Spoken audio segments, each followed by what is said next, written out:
Fouls. During a game in which team players are moving at speed in a limited space, a personal contact cannot be avoided.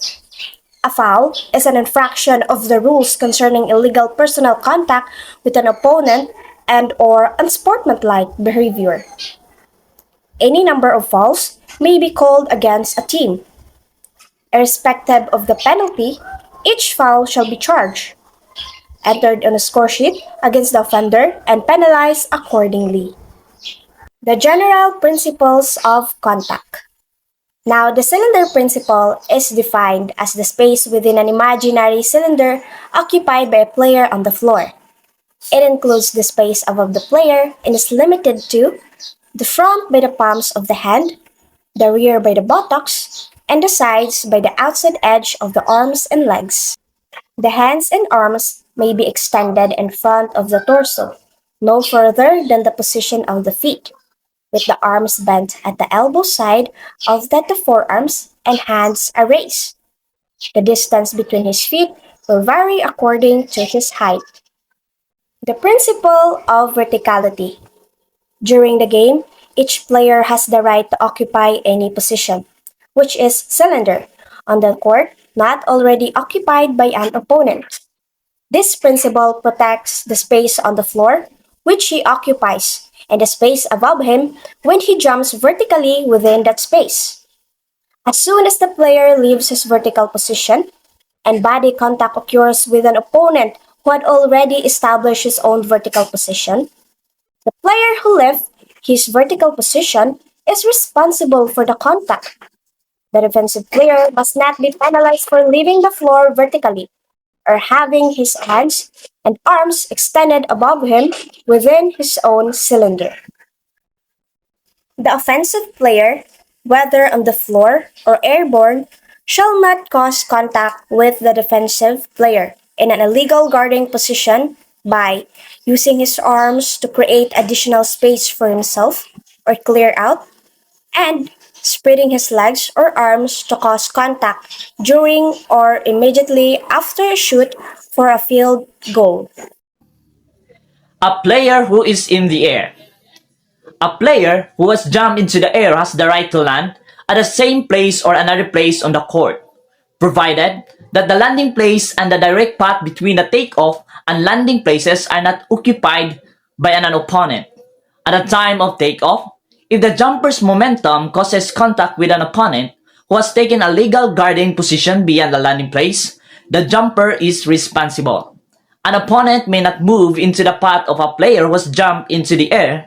Moving under a player who is in the air and causing contact is usually an unsportsmanlike foul and may be a disqualifying foul in certain circumstances. Legal and illegal screening. Screening in basketball involves legally or illegally delaying or preventing an opponent without the ball from reaching a desired position on the court. Legal screening occurs when the screener is stationary with both feet on the floor at the time of contact, while illegal screening happens when the screener is moving, makes contact outside the opponent's field of vision, or fails to provide enough time and distance for a moving opponent to avoid the screen. The distance required for a legal screen is between 1 and 2 normal steps. An illegal screened player is responsible for any contact with a screener. Charging is a illegal personal contact with or without the ball by pushing or moving into an opponent's torso. Blocking. Blocking is a illegal personal contact which impedes the progress of an opponent with or without the ball. A player who is attempting to screen is committing a blocking foul. If a contact occurs when he is moving and his opponent is stationary or retreating from him. If a player disregards the ball, faces an opponent, and shifts his position as the opponent shifts, he is primarily responsible for any contact that occurs unless other factors are involved. The expression unless other factors are involved refers to deliberately pushing, charging, or holding of the player who is being screened. It is Legal for a player to extend his arms outside his cylinder in taking position on the floor, but they must be moved inside his cylinder when an opponent attempts to go by it. It is blocking or holding. Contacting an opponent with the hands or arms. The touching of an opponent with the hands is it itself not necessarily a foul. The officials contact whether the player who caused the contact has gained an unfair advantage. If contact caused by a player in any way restricts contact has the movement of an opponent, such a contact is a foul. Illegal position of hands and extends arms occurs when the defensive player is in a guarding position and his hands and arms is placed upon demands to contact with an opponent with or without the ball to impede his progress. To repeatedly touch or jab opponent with or without the ball is a foul, as it may lead to rough play. A foul is by offensive player with the ball too, and necessarily the hook is a wrap arm or a elbow around the defensive player in order to obtain an unfair advantage. Push off to preventive defensive player to create a more space between themselves and defensive player. Use it extended forearm or hand while dribbling to prevent an opponent gaining control of the ball. It is a foul by an offensive player without the ball to push off, get free to receive the ball. Post play. The principle of vertically or the cylinder principle applies to post play. The offensive player in the post position and the defensive player guarding him must respect each other's right to a vertical position. It is a foul by an offensive or defensive player in the post position to shoulder or hip his opponent out of position or to interfere with his opponent's freedom. Post play is off movement using extended elbows, arms, knee, or other parts of the body. Next, illegal guarding from the rear. Illegal guarding from the rear is personal contact with an opponent by a defensive player from behind. The fact that the defensive player is attempting to play the ball does not justify his contact with an opponent from the rear. Next one, holding. Holding is illegal personal contact with an opponent that interferes with his freedom of movement. Holding can occur with any part of the body. Then, pushing. Pushing is illegal personal contact with any part of the body in which a player forcibly moves or attempts to move an opponent with or without control of the ball. Article 34. Personal foul. A personal foul happens when a player makes illegal contact with an opponent. This includes actions like holding, blocking, pushing, charging, tripping, or using body parts like hands, arms, elbows, shoulders, hips, legs, and knees in an abnormal way outside their usual playing area. Rough or violent play also counts as a personal foul. If a player commits a personal foul, they get charged with it. If the foul happens when the opponent is not shooting, the other team gets to throw the ball in from the spot nearest to where the foul happened. If the team committing the foul has already committed too many fouls, additional penalties under Article 41 will apply. If the foul occurs while the player is shooting, the fouled player gets free throws. If the shot goes in, the basket counts, and the player gets one additional free throw. If the shot misses from a 2-point area, the player gets 2 free throws. If the shot misses from a 3-point area, the player gets free 3 throws. If the player is fouled just before the game or shot clock runs out, and the shot goes in, the basket doesn't count. Instead, the player gets 2 or 3 free throws depending on where they shot from, either 2-point or 3-point area. Double foul.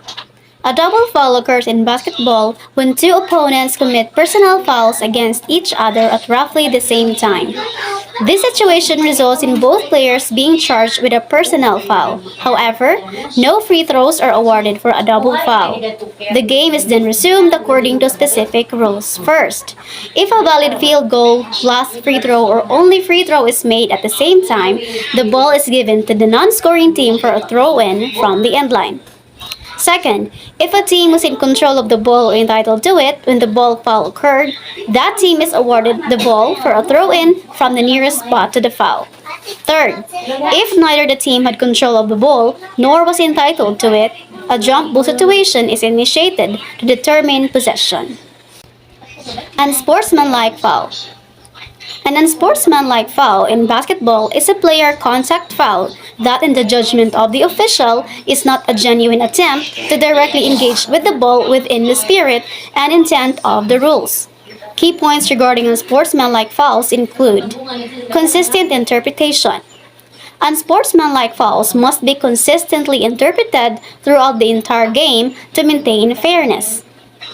Judgment of action. Officials are tasked with judging only the actions of the players to determine if a foul is unsportsmanlike.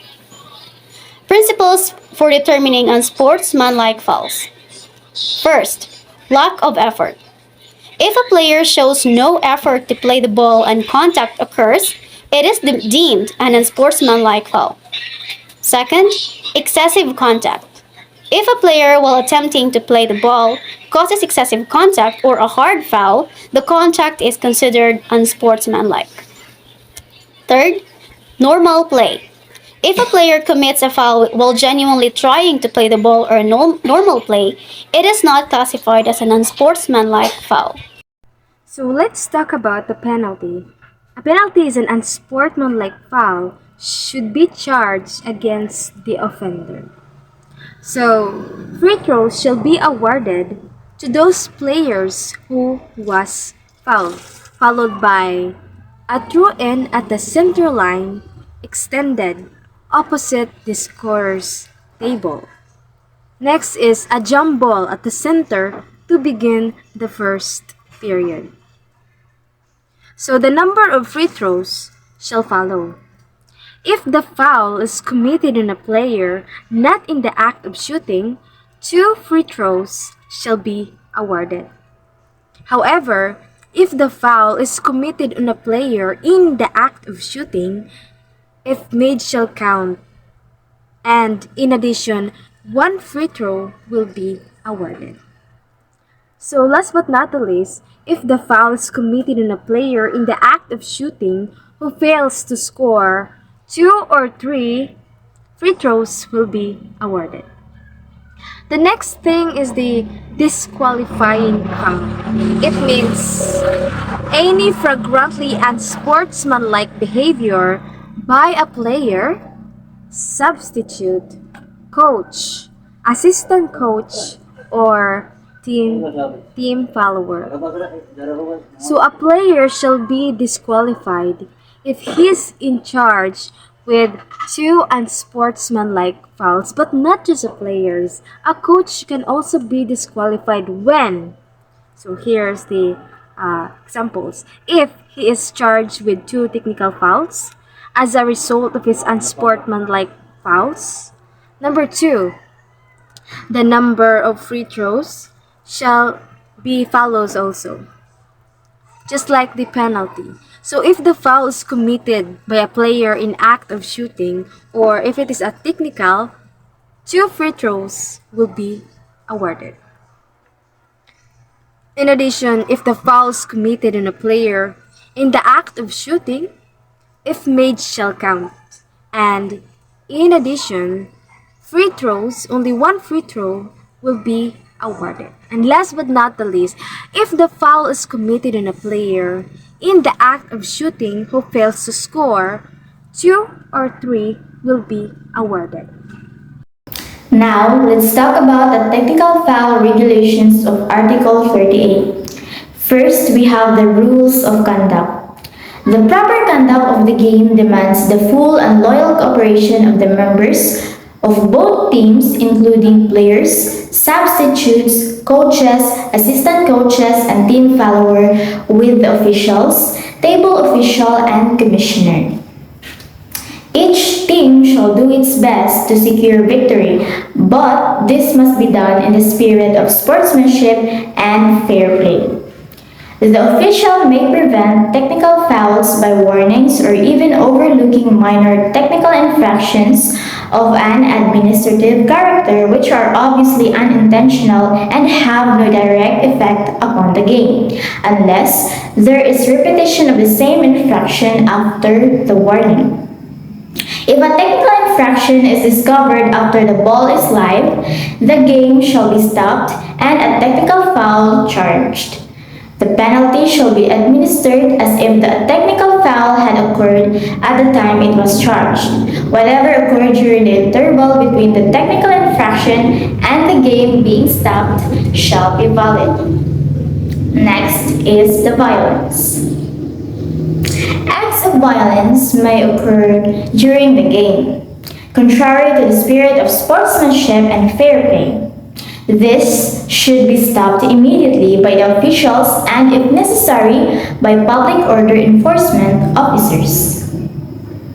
Whenever acts of violence occur between players, substitutes, coaches, assistant coaches, or team followers on the playing court or in its vicinity, the officials shall take the necessary action to stop them. Any of the above persons who are guilty of flagrant acts of aggression against opponents or officials shall be disqualified. The officials must report the incident to the organizing body of the competition.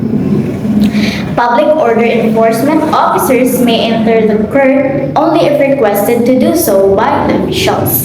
However, should spectators enter the court with the obvious intention of committing acts of violence, the public order enforcement officers must intervene immediately to protect the teams and officials.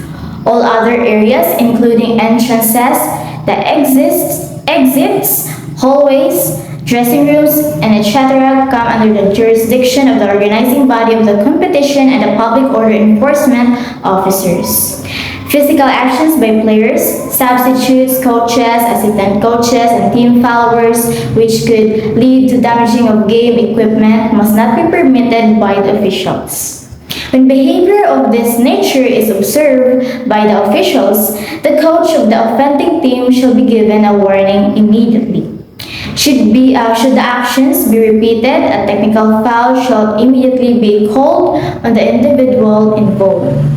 Decisions made by the officials are final and cannot be contested or disregarded. Now let's have the technical foul. A technical foul is a player non-contact foul of a behavioral nature including but not limited to 1. Disregarding warnings by officials. 2. Disrespectfully touching the officials, the commissioner, the table officials, or the team bench personnel. 3. Disrespectfully communicating with the officials, the commissioners, the table officials, or the opponents. 4. Using language or gestures likely to offend or incite the spectator. 5. Baiting an opponent or obstructing his vision by waving his hands near his eyes. 6. Delaying the game by deliberately touching the ball after it passes through the basket. Then 7. Delaying the game by preventing a throw-in from being taken promptly or falling down to take foul. 9. Hanging on the ring in such a way that the weight of the player is supported by the ring unless the player grasps the ring momentarily following a dunk shot or in the judgment of the officials is trying to prevent injury to himself or to another player. Then lastly, goaltending or interfering during a last or only free throw by a defensive player.